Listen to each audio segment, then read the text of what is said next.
కృష్ణాంజనేయులు గారు. Dynamic youth leader మా నారా లోకేష్ గారు, highly educated,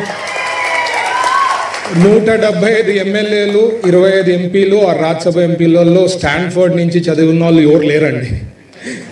so very highly educated, so he knows what to do, when to do everything. So perfect blend ఉంది మాకు, ఇట్లా senior ఇట్లా junior.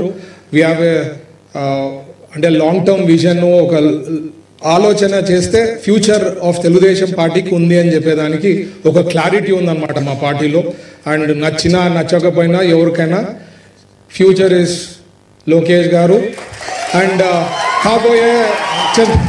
కాబోయే ముఖ్యమంత్రి కూడా మన లోకేష్ గారు ఫ్యూచర్లో. రైట్ మహేష్ గారు, మీరు ఇంకా సర్దుకోండి దుకాణం. ఆయన చాలా క్లారిటీ ఇచ్చేశారు. మీరేదో అక్కడికి వచ్చేసి ఓజీ సభల్లో ఓజీ కాకలు లేకపోతే సీఎం అనవటం మానేమని ఆయన చెప్పారు. ఇప్పుడు ఈయన నేరుగా చెప్పాడు, అది కూడా సీఎం గారి సమక్షంలో. మీరేమో ఏంటి పద్ధతి సంప్రదాయం ప్రకారం పోతాం, రాజకీయాలు చేస్తాం అంటున్నారు. They have given up everything just 7 months. నిన్న మీ కిరణ్ రాయల్ గారు ఆయన కూడా మాట్లాడారు కదా, ఓకే మాకు ఆ ప్రతిపాదన ఓకే, ఆయన డిప్యూటీ సీఎం చేయండి, మాకేం అభ్యంతరం లేదు, పవన్ కళ్యాణ్ సీఎం చేయండి. ఇవన్నీ ఏంటి, ఈ మాటలన్నీ ఎందుకు వస్తున్నాయి? సూపర్ 6 నుంచి డైవర్ట్ చేయడం కోసం జనాల అటెన్షన్ని మీరిద్దరు కలిసి మాట్లాడుకొని చేస్తున్నది ఇదంతా. సార్ ముందుగా నాకు అవకాశం ఇచ్చిన మీకు, అలాగే ప్యానల్ నుండి నాయకులందరూ కూడా శుభోదయం తెలియజేసుకుంటూ, ఓకే సార్ ఇప్పుడు ఇవన్నీ ఎక్స్పెక్ట్ చేసిందే, ఇవన్నీ ఎక్స్పెక్ట్ చేయకేం కాదు చెప్పాలంటే. ఇదంతా కూడా మెంటల్లీ కూడా మేము అందరూ కూడా ప్రిపేర్ అవుతున్నాం. ఇప్పుడు అంటే మెంటల్లీ ప్రిపేర్ అవ్వడం అంటే డెఫినెట్లీ పొత్తులో ఇలాంటివి పెట్టడం ఇదంతా కూడా కామన్ అనిపిస్తుంది. ఇప్పుడు మీరు తీసుకొచ్చిన ట్వీట్లు కానీ నేను చేయలేదండి, నేను చూపించాను అంతే, నేను తీసుకురాలా, నేను చూపించాను అంతే. అదే సార్ ఎవడెవడో గొట్టంగాడు ఎవడెవడో పనికిరానోడు, అసలు వాడు జనసేన పార్టీయా తెలుగుదేశం పార్టీయా వాడు ఇంకొక పార్టీనా తెలియకుంటుండేవాడు. ఎవడో పనికిరాని లొచ్చానా కొడుకులంతా కూడా ఏంటో పెట్టుకుంటా అంటారు ట్వీట్లు.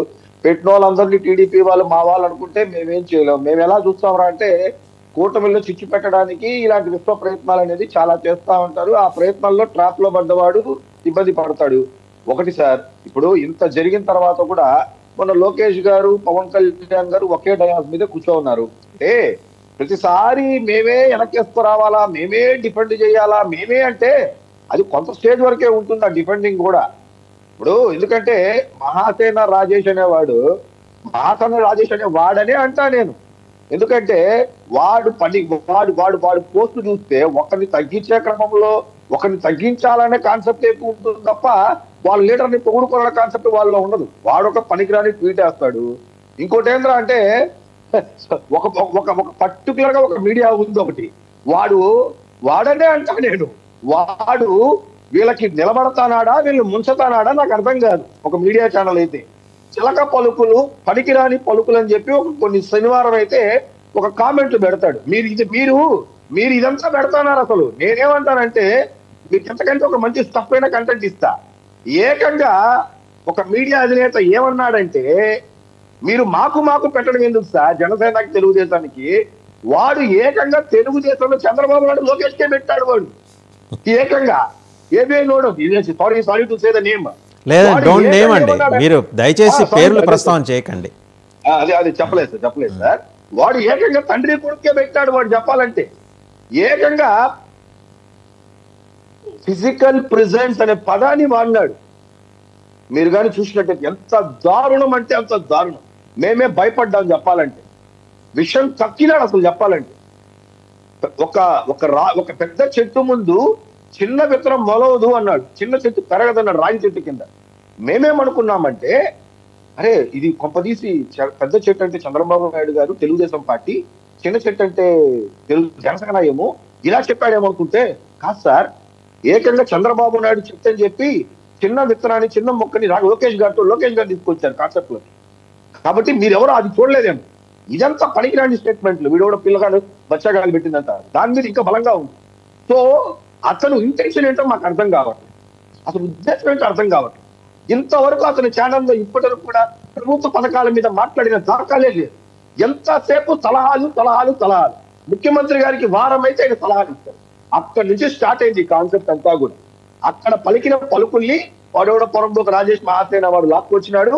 ఆ తర్వాత నేను అనుకున్నాను ఓకే ఇక్కడికి ఓకే అనుకున్నాను, కానీ ఇందాక ఆంజనేయులు సార్ చాలా క్లారిటీ చెప్పారు సార్. టు బి ఫ్రాంక్ నేను చెప్తాను చూడండి సార్, ఎవరి చేతిలో ఉంది డిప్యూటీ సీఎం పోస్ట్ ఇవ్వడానికి? చంద్రబాబు నాయుడు అనుకుంటే అచ్చెన్నాయుడు డిప్యూటీ సీఎం చేయొచ్చు. చంద్రబాబు నాయుడు గారి ఈరోజు తెల్లారనుకుంటే లోకేష్ గారు డిప్యూటీ సీఎం అవుతారు. యాజ్ ఏ జనసేనకి డిప్యూటీ సీఎం ఇవ్వాలా, ఇంకెవరికి ఇవ్వకూడదు అనే పనికిరాని మాటలు నేను మాట్లాడు. ఎందుకంటే గతంలో కూడా 5 మంది డిప్యూటీ సీఎంలు ఉన్నారు, అంతకుముందు 2-3 డిప్యూటీ సీఎంలు చేశారు. కాబట్టి నేనైతే అలా మాట్లాడు.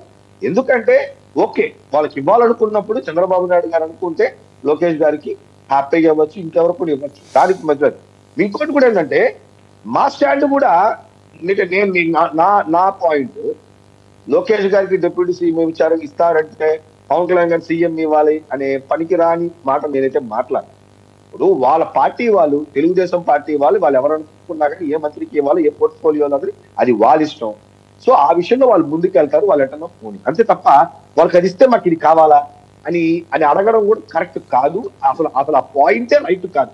అది ఎవరు చేసినా కానీ ఒకరోజు ఐటమ్ స్టాప్ అవుతామే తప్ప మనం కొంత వర్కౌట్ కామని నా ఉద్దేశం. ఓకే ఇదంతా ఒక ఎత్తు అయితే ఉంటుంది సార్, డెఫినెట్లీ ఇలాంటివి ఇది అనవసరంగా ఏంటంటే అంటే అనవసరంగా మేము అందరికీ ఒక స్టఫ్ ఇచ్చినట్టు అయిపోయింది. ఇప్పుడు మా బాధ అదే.